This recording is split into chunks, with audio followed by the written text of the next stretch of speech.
Car రెంట్‌కి తీసుకుని సరదాగా బయటకు వెళ్ళాలనుకుంటున్నారా? అయితే వెంటనే ఈ నెంబర్‌కి కాల్ చేయండి.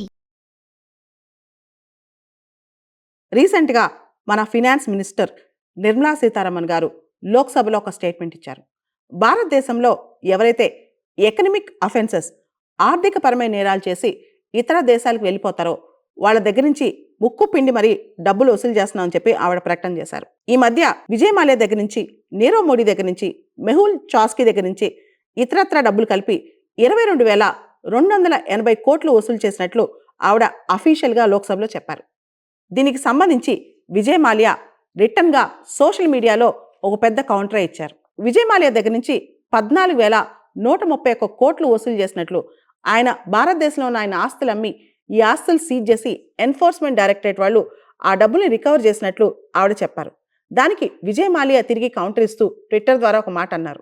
నేను కట్టాల్సింది డెట్స్ రికవరీ ట్రిబ్యునల్ వాళ్ళు అంటే డిఆర్టీ వాళ్ళు నేను కట్టాల్సిన డబ్బులు, రిటర్మెంట్ చేసిన డబ్బులు 6,203 కోట్లు, అంటే ఇంట్రెస్ట్తో కలిపి 1,200 కోట్లు ఇంట్రెస్ట్తో కలిపి కేవలం నేను కట్టాల్సింది 6,203 కోట్లు.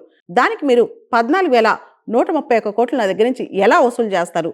నాకు అన్యాయం జరిగింది, ఇది బ్లాటెంట్ ఇంజస్టిస్ అని చెప్పి ఆయన చెప్పారు కూడా. సో ఇది ఇంజస్టిసా? అంత అన్యాయం ఆయనకు జరిగిందా? ఒకసారి భారతదేశంలో ఎన్పిఎస్ ఏంటి, దాని స్టోరీ ఏంటి ఒకసారి చూద్దాం. ఎన్పిఏ అంటే నాన్ పర్ఫార్మింగ్ అసెట్. బ్యాంకుల దగ్గర అప్పు తీసుకుని కట్టకపోతే అది ఎన్పిఎస్ అవుతాయి.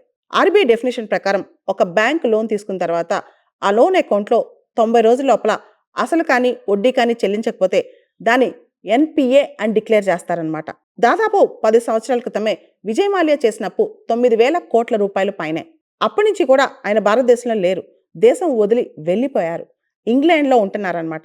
అనేక సార్లు భారతదేశం ఆయన్ని తిరిగి తీసుకురావడానికి ప్రయత్నం చేసినా ఆయన ఏదో ఒక లీగల్ బ్యాటిల్ ఫైట్ చేస్తూనే ఉన్నారు. కింగ్ ఫిషర్ ఎయిర్లైన్స్ దివాళా తీయటం ఆయనకి పెద్ద నష్టం జరిగింది. దాంతోపాటు ఆయన చేసిన చాలా కంపెనీస్, చాలా బిజినెసెస్ లాసెస్లో నడిచాయి. దాంతో ఆయన బ్యాంకులకి తిరిగి డబ్బులు కట్టలేకపోయారు, చాలా అప్పులు చేశారు. ఇన్ఫ్యాక్ట్ ఆయన పైన ఒక అభియోగం కూడా ఉంది.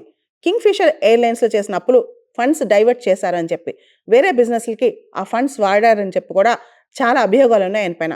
మొత్తానికి ఆయన రాజ్యసభ ఎంపీగా చేశారు. యూబీ యునైటెడ్ బ్రివరీస్కి ఆయన చైర్మన్గా ఉన్నారు. యునైటెడ్ స్పిరిట్స్కి ఇంతకుముందు ఫార్మర్ చైర్మన్గా ఉన్నారు. ఇలా ఆయన చాలా బిజినెస్లు ఉన్నాయి.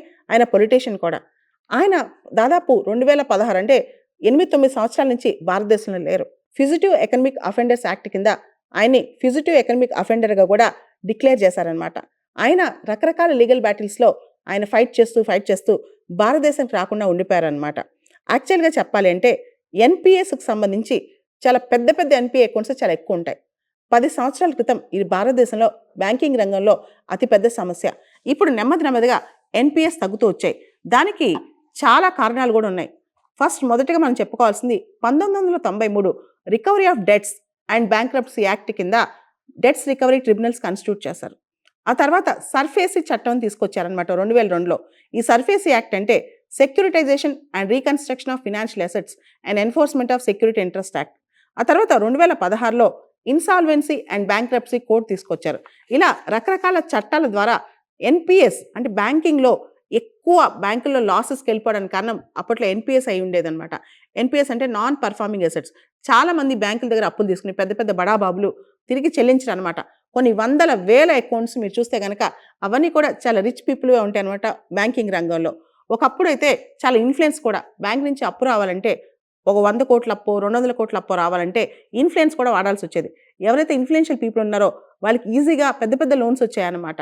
తర్వాత ఈ మధ్య కాలంలో గమనిస్తే గవర్నమెంట్ చాలా స్ట్రిక్ట్ యాక్షన్ తీసుకుంది ఎన్పిఎస్ మీద. రీసెంట్గా చూస్తే కనుక పబ్లిక్ సెక్టర్ బ్యాంక్స్ ఎన్పిఎస్ చాలా తక్కువ వచ్చాయి. సెప్టెంబర్ 2024 నాటికి మన ఎన్పిఎస్ శాతం 3.1% కంపేర్ టు మార్చ్ 2018. మార్చి 2018లో మన ఎన్పిఎస్ ఎంత తెలుసా?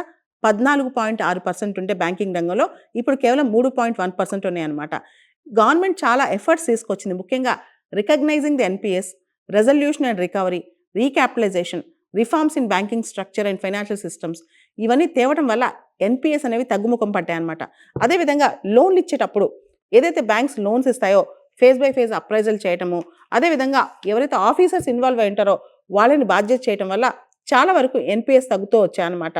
కానీ విజయ్ మాల్యా లాంటి పెద్ద పెద్ద కేసుల్లో మాత్రం ఎకనమిక్ అఫెన్సెస్ అంటే బ్యాంక్స్ దగ్గర చాలా డబ్బులు అప్పులు తీసుకుని భారతదేశం నుంచి పారిపోవడమో, అప్పులు కట్టలేకపోవడమో, అప్పులు చెల్లించే స్థితిగతి లేకపోవడమో, లేదా బ్యాంక్ ఏ పర్పస్ ఏదైతే బ్యాంక్ దగ్గర నుంచి డబ్బులు తీసుకున్నారో ఆ పర్పస్ని డైవర్ట్ చేయటము, ఇవన్నీ చేసి చాలామంది ఇంకా ఎన్పిఎస్ అకౌంట్స్ ఉన్నాయన్నమాట. ఈ ఎన్పిఎస్ అకౌంట్స్ అన్ని కూడా రికవర్ అయితే గనక ఇండియన్ బ్యాంకింగ్ రంగం మరింత బలపడుద్ది. అయితే ప్రభుత్వం మాత్రం చెప్తోంది, వాళ్ళు ఎక్కడికి పారిపోయినా, ఎలా వెళ్ళిపోయినా సరే ఫిజిటివ్ ఎకనమిక్ అఫెండర్స్ యాక్ట్ కింద వాళ్ళ ఆస్తులు ఇక్కడ సీజ్ చేసేసి ఆస్తుల్ని అమ్మేస్తామని చెప్పి గవర్నమెంట్ కఠినంగా ఉన్నామని చెప్తోంది. అయితే ఒకసారి ఆలోచించండి, 15 సంవత్సరాల క్రితం 9,000 కోట్ల రూపాయల అప్పు, అంటే దాదాపు 2012-13లోనే కింగ్ ఫిషర్ దివాలా తీసింది. దాదాపు 9,000 కోట్ల రూపాయల అప్పు. ఇప్పటికి అప్పు వడ్డీతో సహా కడితే ఎంత అవుతుంది? ఆయన చెప్తున్నారు, నేను 6,000 కోట్లు మాత్రమే కట్టాలి, గవర్నమెంట్ నా దగ్గర 14,000 కోట్లు వసూలు చేసింది అని చెప్పి. గ్రూప్ ఆఫ్ ఇండియన్ బ్యాంక్స్ దగ్గర దాదాపు 17 బ్యాంకుల దగ్గర ఆయన తీసుకున్న అప్పు దాదాపు అప్పట్లోనే 9,000 కోట్లు. ఇలా చాలా మంది భారతదేశంలో ఎకనమిక్ అఫెన్సెస్ ఆర్థికపరమైన నేరాలు చేసేసి బయటికి వెళ్ళిపోతున్నారనమాట. భారతదేశంలో ఇంకో చట్టం కూడా ఉంది, బ్లాక్ మనీ యాక్ట్ 2015. భారతదేశంలో మరికొన్ని చట్టాలు ఉన్నాయి, మనీ లాండరింగ్ యాక్ట్ ఒకటి, తర్వాత బ్లాక్ మనీ యాక్ట్ ఒకటి. ఇప్పుడు ఈడీ చాలా మంది ఇలా పెద్ద పెద్ద నేరాలు చేసి దేశం నుంచి పారిపోయిన వాళ్ళ ఆస్తుల్ని జప్తు చేసి ఆ ఆస్తుల్ని వేలం వేస్తున్నారనమాట. మనీ లాండరింగ్ యాక్ట్ ఈడీ కిందకు వస్తాయి. అదేవిధంగా ట్యాక్స్ పేయర్స్ సంబంధించి బ్లాక్ మనీ యాక్ట్, ఎవరైతే ట్యాక్స్ పేయర్స్ భారతదేశంలో ట్యాక్స్ పే చేస్తూ ఫారెన్లో ఆస్తులు కలిగి ఉన్నారో వాళ్ళు కూడా ఇప్పుడు బ్లాక్ మనీ చట్టం కింద చాలా ఆస్తులు డిక్లేర్ చేస్తున్నారు, ఆస్తులకు సంబంధించి ట్యాక్స్లు కూడా కడుతున్నారనమాట. సో భారతదేశంలో ఎకనమిక్ నేరాలకు సంబంధించి చాలా స్ట్రింజెంట్ లాస్ బయలుదేరే, ముఖ్యంగా మనీ లాండరింగ్ యాక్ట్ కావచ్చు, ఫిజిటివ్ ఎకనమిక్ అఫెండర్స్ యాక్ట్ కావచ్చు, బ్లాక్ మనీ యాక్ట్ కావచ్చు, అదేవిధంగా ఎన్ఫోర్స్మెంట్ ఏజెన్సీస్ ఈడీ కావచ్చు, సిబిఐ కావచ్చు, వీళ్ళందరూ కూడా స్ట్రిక్ట్గా పనిచేస్తున్నారు ఈ సందర్భంగా.